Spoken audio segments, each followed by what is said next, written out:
Accountability starts from transparency and efficiency. For the first time, family photos are released to portray the new movers and shakers as human and diligent. CPC General Secretary Xi Jinping comes across as a man of no-nonsense. He asks red carpets to be removed, level of security reduced for the entourage, and urges officials to give short speeches. The military is asked to reduce the wine and dine to lead a simple life. Vice Premier Li Keqiang calls for officials to make impromptu speeches instead of following stereotypes in the working conference of the State Council. Politics without pomp and style, will that appeal to the mind and heart of our ordinary folks at the moment when political reform is badly needed to protect Constitution and social justice? And corruption will doom the party and the state unless it is curbed. This has been the warning from Mr. Jiang Zemin, Mr. Hu Jintao and his successor, Mr. Xi Jinping. But will there be institutional changes in the anti-corruption campaign? What political system could ensure the best form of governance in the country as large and as complicated as China?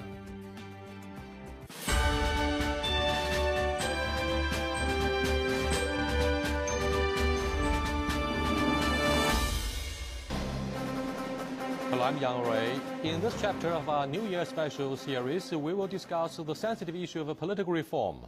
We have not seen any apparent ambitious blueprint about liberalization of the old political structure in this country, but General Secretary of the CPC Central Committee, Mr. Xi Jinping, has to figure out whether the media can enjoy more latitude and if the judiciary could enjoy more autonomy to ensure integrity of the government. He deserves credit for a good beginning. Many protocols have been simplified or eliminated to cultivate a populist image of the new leadership. At the same time, both Xi Jinping and Li Keqiang, the two main figures in the Standing Committee of the Politburo, have vowed to crack down on corruption. Are we going to see the unfolding of a new deal in the next 10 years? Here with me on this panel are Mr. Victor Gao and Mr. Francisco Sisi. Welcome to Dialogue, gentlemen. Thank you for having me. Shall we have a new beginning? I mean, in terms of carrying out the political reform for the Chinese Communist Party, the biggest ruling party in the world. I mean, are you optimistic about having a breakthrough about political restructuring in the foreseeable future? Well, in China, top leadership changes every 10 years. So now we are witnessing the first chapter of the fifth generation of leaders. This is the time for us to watch what the new leadership will do, the pronouncements they make, and it is time for us to keep our fingers crossed and keep our optimism alive. So far, I think the new leadership has taken the right initiative by beating the issues on the head and also moving the country in the right direction. Now, for your mentioning of the political reform, this is very complicated, but I think the overall idea is right in pushing China in the right direction for this very important challenge. I'm afraid Victor is a little bit vague in addressing the issue of right direction. Yes, right direction, right road, right system, right theory. We should be confident about those right things. But what are they? Well, I would say there are two issues maybe. One is short term and one is long term.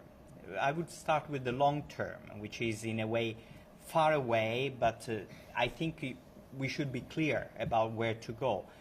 My sense as a foreigner, being here for a few years, is that long-term China wants to be like any other country with its history, but is in a sense is like any other country. So eventually, I think I'm pretty confident China could be have some kind of democracy, you know, like we have in other countries in the world. When it will be, I don't know. How it will come, this is also something unclear. But I think it is important for two reasons. One is the context, global context of the world, and the second is the reunification with Taiwan. Short term, I would say we have to be more careful about how to move in this direction, and also I would say the speed of this movement, because this is a very tricky issue. And you mean people are becoming more impatient with regard to political restructuring? Now, Victor, do you think one after another the demise of the Soviet Union, end of the Cold War, colored revolution, as well as particularly the Arab Spring, would serve as a wake-up call for this ruling party, the CPC, to carry out reform, to streamline the government, not only so, but to protect the integrity and to set up a good image of being a responsible player. Well, I think you mentioned all these issues in the right context. I think I agree with Professor Xis. The Chinese nation are no different from any other nation in the world. We want greater democracy, greater transparency, greater participation in political life by the people, and also greater efficiency of the government and better governance. And also, I think people want to have living standards improved. Therefore, I think what the Chinese need is not only political reform, but also a political reform as an enabler for achieving greater and higher productivity and improving the living standards of the people. Now, in many other countries, you either have one or have the other. And in many other countries, you have neither.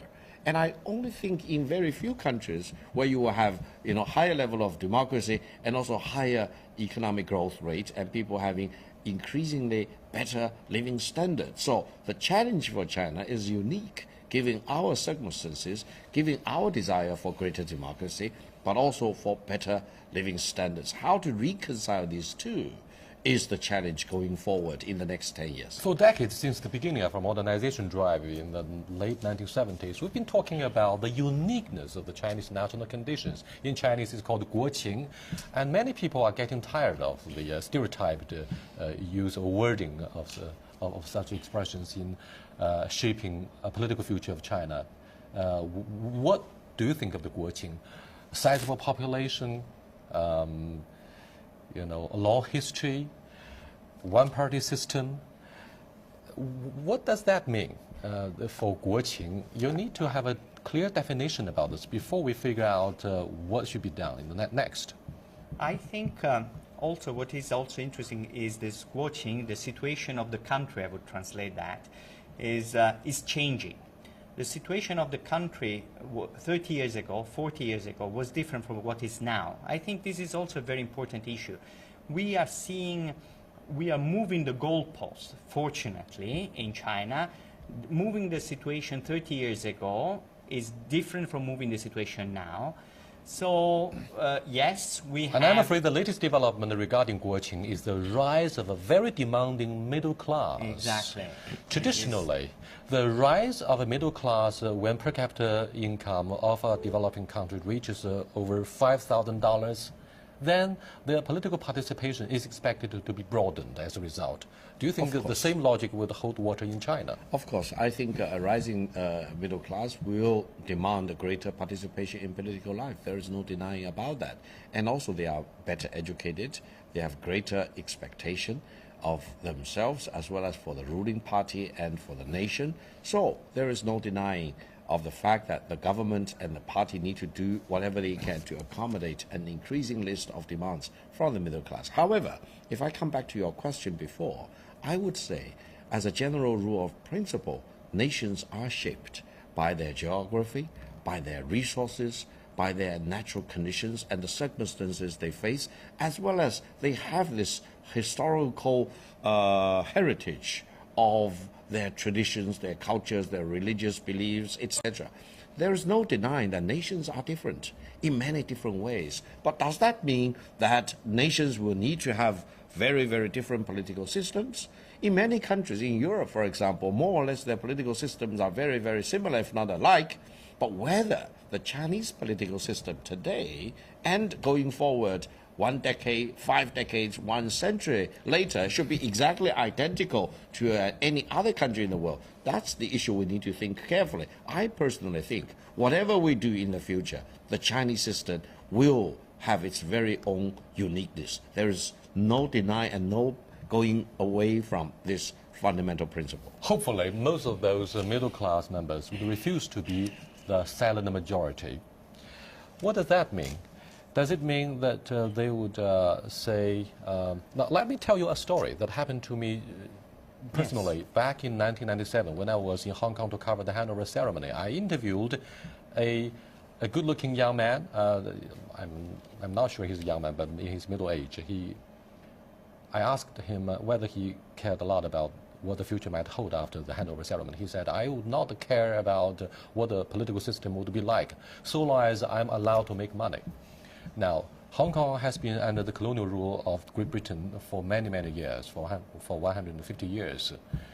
So do you think this story somehow represents the popular mentality of not only the middle class, but to be more specific, the Chinese entrepreneurship? Today, we face the moral decline of the whole middle class and a lackluster political responsibility on their side. Therefore, we cannot expect them to perform what they are expected to do in the near future, as defined by the political theory of the international society. I think that we should expect and we should encourage the new middle class to have a voice and to have an interest in politics. Because if they don't have an interest in politics, they only have an interest in making money, these people will have no sense of responsibility to the country, will leave the country, or will betray the country at any given moment. You need to build a sense of responsibility, a sense of belonging of the people to the country and therefore to the political system. If you don't have this, this is very dangerous for the country. So I think, in a way, what Xi Jinping and Li Keqiang are doing now, by building this new sense of commitment to the country as leaders, is a very important sign to the common people to pay an interest. We also see another important point. I think as a foreigner, you need to show that China cares about the world. And how do you show this, how do you say this thing? By opening up your political system. What we see in America is that the whole world participated in the political campaign. You're rooting for Romney or you're rooting for Obama. Anyway, all people of the world participated in the American process and are rooting for America. Can China also bring in the foreigners into its political system, into its quest to improve itself and to improve the world? Because these two things go hand in hand. Give them the green card, give them the permanent residency here in the PRC. You are watching Dialogue with Victor Gao and Francisco Xis. We are addressing the sensitive issue of political reform in the years ahead, particularly following the landmark 18th National Party Congress of the CPC. We'll be back in a few minutes. The critical thing, I think, is for the Communist Party of China to realize that promoting the rule of law is in the interests of the Communist Party of China, because that will create a much more stable social and political order, and that will be good for China in the long run. Chinese are wonderful at creating organizations to do things, but there has been a lack of real institutions. You have had such major changes in organizational structure and process, time and time again, that it is hard often to figure out kind of what will be lasting in institutional terms. Corruption is very much a political issue in all countries in the world. What each new layer of supervision does in reality is create new opportunities for corruption. There is a kind of evil cycle that corruptions, fighting corruptions, and more corruptions, and then the collapse of the government. I don't think there's a way to reduce corruption without establishing some truly independent organizational structure that has the authority to punish corruption. To fight corruption, you mustn't go for the person at the very bottom to fight corruption. You must go at someone at the very top. Because when Mr. Lee Kuan Yew was able to prosecute a cabinet member and send him to jail for breaking the rules, then everybody in Singapore said, hey, there's now an equal law that applies to everybody. It doesn't matter how powerful you are, if you are corrupt, you go to jail.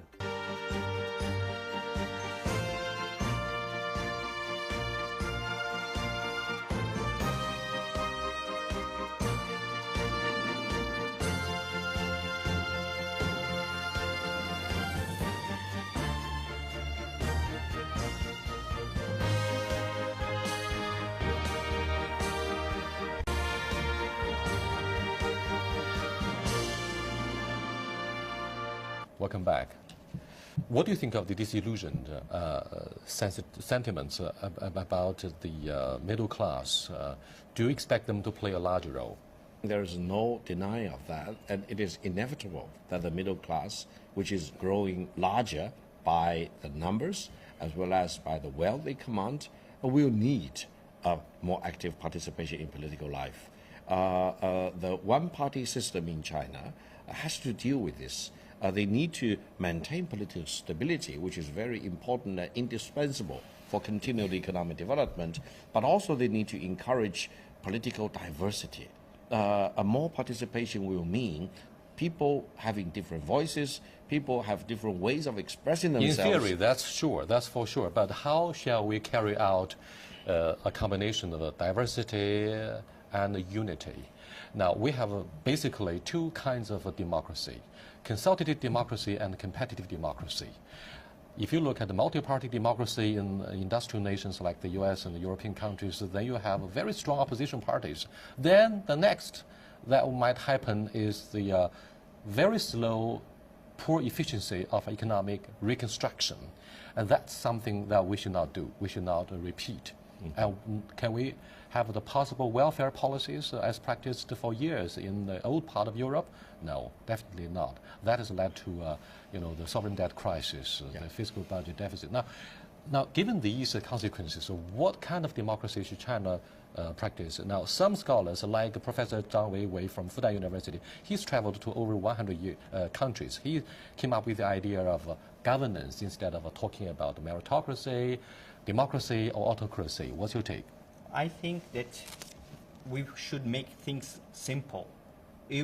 China will need a democracy and will go towards a democracy.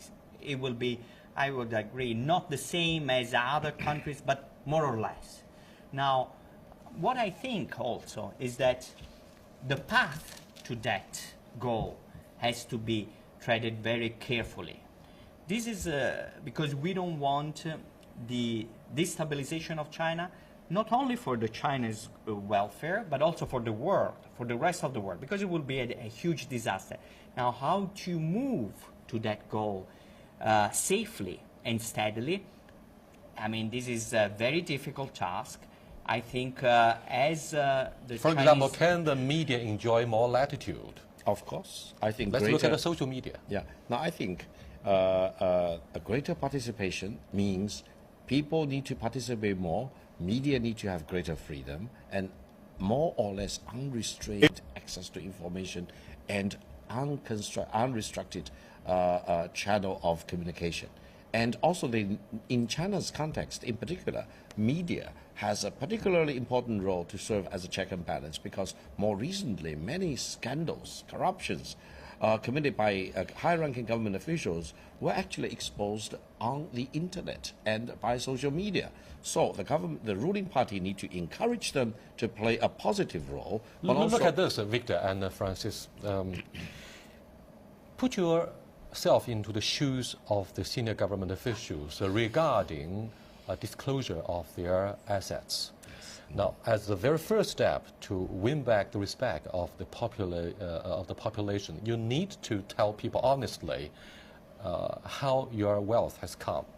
Now, if the social media, for example, has been granted too much independence and autonomy, then the reputation of the ruling party would be ruined in most probability. And that means the central government or governments at different levels are likely to lose their authority. And that means undermining the social cohesion. That means the leadership will fail to exercise the sufficient authority which is badly needed in this country in particular. No, I think, you disagree or agree? No, if I may add a point, I think the dilemma in China today is that if you talk about anti-corruption, everyone wants to be an anti-corruptionist if it is against the other people. But if it is anti-corruption against me, then I want to have a lot of worries. I want to avoid being the target of anti-corruption. Therefore, for the disclosure of wealth, who should disclose their wealth? Now, most of the government officials say, yes, everyone else should disclose, but except me. That's dangerous. Eventually, I think we need to have the uniform standard for government officials, for members of the ruling party in the high echelon, to live up to the expectation of the people. They need to make known their wealth as well as how they accumulate that. They need to make known to the people that their family members, their in-laws, their next of kin, their close yes, confidants, we need to do it. We need to get it down. We need to play it safe instead of turning to shock therapy, as what we had in the early days following the disintegration of the former Soviet Union. That's a disaster. Yeah, absolutely. And also, I would say there should be clear standard for corruption. I tell you a story. You told me a story. I tell you a story. Very interesting. In '89, people were complaining. I was here. People were complaining, oh, there is a lot of corruption. And I asked somebody, what is the corruption case you know? And I was with an American friend, and this Chinese friend said, well, I know this person got a house, and then he rented it out. This is corruption. And the American friend, well, this is not corruption. This is free market. You know, you don't want to live in this house, you rent it out. What I mean is that there must be clear standard and clearer standard of corruption, because we moved from a socialist market system to a free market system. So rules are changing year after year. We got to operate by the rules. We have, but also rules have to be clearer and rules have to be changed. This is also, I think, an important element to judge corruption. So maybe something that looks like corruption is just free market, or vice versa. I don't know. Victor. Yeah, Mr. Yang, you mentioned from the very beginning as to the direction of the political reform, and you also mentioned arguments about meritocracy versus democracy, for example. I would say, as a general point of view, anyone who advocates meritocracy as an alternative to democracy in China is misguided. Why? Because democracy is the only right choice for all the nations in the world, including the Chinese nation. Whoever who wants to fight against democracy, in whatever name, meritocracy or whatever, will lose eventually. Further, democracy does not exclude meritocracy. Exactly. You know, meritocracy is part of democracy in itself. However, I would say, in terms of the overall direction of political reform in China, we need to know that the democracy or greater democracy in China that we need to have eventually is also of greater efficiency. That is the contradiction we need to reconcile. I can debate anyone who says that China does not need democracy, China only needs meritocracy. I will only support those people who will say, yes, China needs democracy and greater democracy on top of that, but a democracy which is highly efficient, which can bring economic benefits to the people, which can improve the living standards of the people. I think that's the right direction for the political reform in our country. Got a right point by avoiding putting meritocracy against democracy. Right. Well,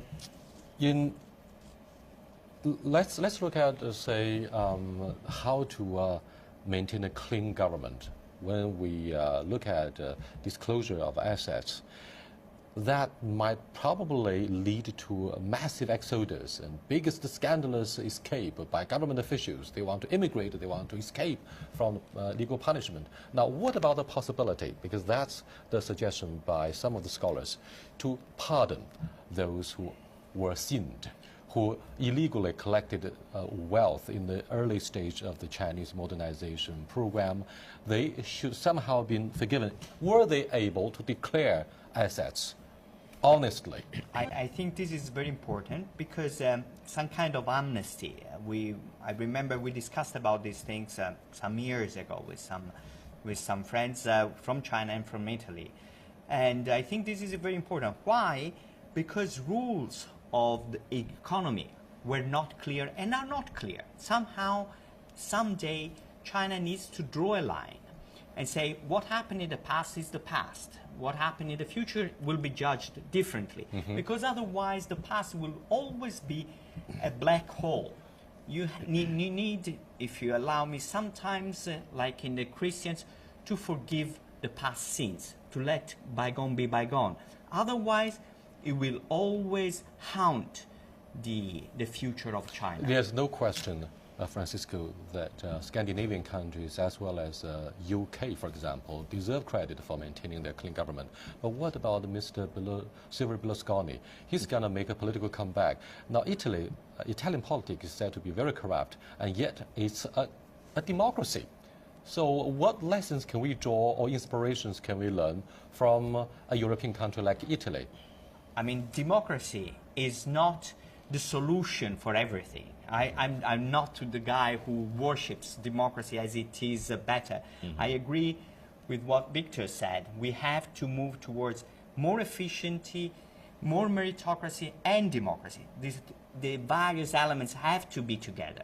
Many young people, angry youth in China, if you look at the social media, argue strongly that democracy would be the only legitimate recipe for eliminating corruption.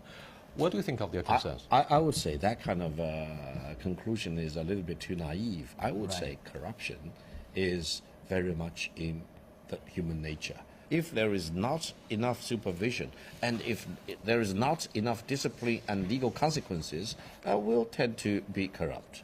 Even if you are a saint in a position like that, after once upon another time of a temptation, people do get corrupt. So I think we need to reverse the presumption and also beef up all the checks and balances, disciplinary actions, supervision, and also increase the participation of the people in checking against the corrupt officials. Eventually, I think we need to come up with the Chinese ways of dealing with Chinese corruptions in a very effective way. Thank you very much, Victor and Francisco.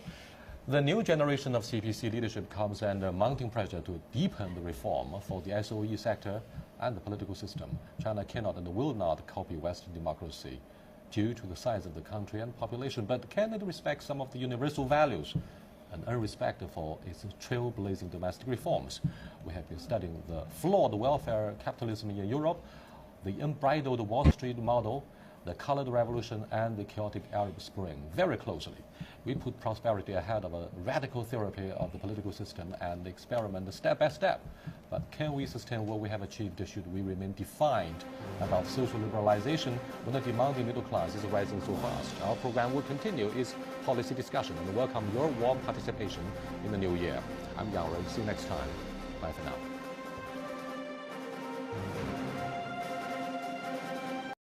For this very important challenge. I'm afraid Victor is a little bit vague in addressing the issue of right direction. Yes, right direction, right road, right system, right theory. We should be confident about those right things. But what are they? Well, I would say there are two issues maybe. One is short term, one is long term. I would start with the long term, which is in a way far away, but I think we should be clear about where to go. My sense as a foreigner, being here for a few years, is that long-term China wants to be like any other country with its history, but is in a sense is like any other country. So eventually, I think I'm pretty confident China could be have some kind. I mean, in terms of carrying out the political reform for the Chinese Communist Party, the biggest ruling party in the world, I mean, are you optimistic about having a breakthrough about political restructuring in the foreseeable future? Well, in China, top leadership changes every 10 years. So now we are witnessing the first chapter of the fifth generation of leaders.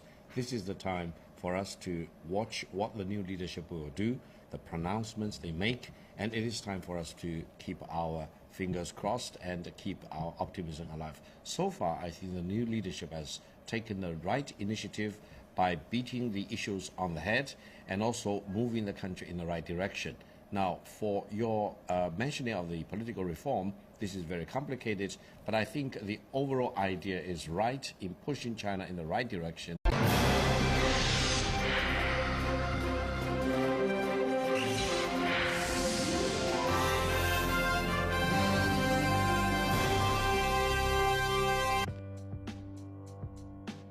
Accountability starts from transparency and efficiency. For the first time, family photos are released to portray the new movers and the shakers as human and diligent. CPC General Secretary Xi Jinping comes across as a man of no nonsense. He asks red carpets to be removed, level of security reduced for the entourage, and urges officials to give short speeches. The military is asked to reduce the wine and dine to lead a simple life.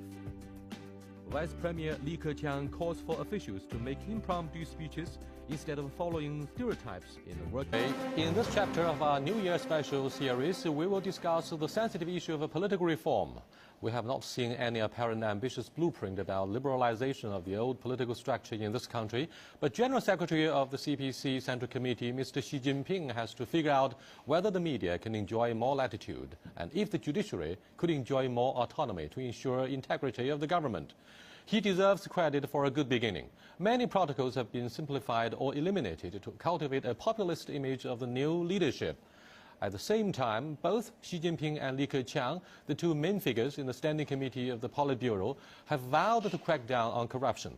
Are we going to see the unfolding of a new deal in the next 10 years? Here with me on this panel are Mr. Victor Gao and Mr. Francisco Sisi. Welcome to Dialogue, gentlemen. Thank you for having me. Shall we have a new beginning conference of the State Council? Politics without pomp and style, will that appeal to the mind and heart of our ordinary folks at the moment when political reform is badly needed to protect constitution and social justice? And corruption will doom the party and the state unless it is curbed. This has been the warning from Mr. Jiang Zemin, Mr. Hu Jintao and his successor, Mr. Xi Jinping. But will there be institutional changes in the anti-corruption campaign? What political system could ensure the best form of governance in the country as large and as complicated as China?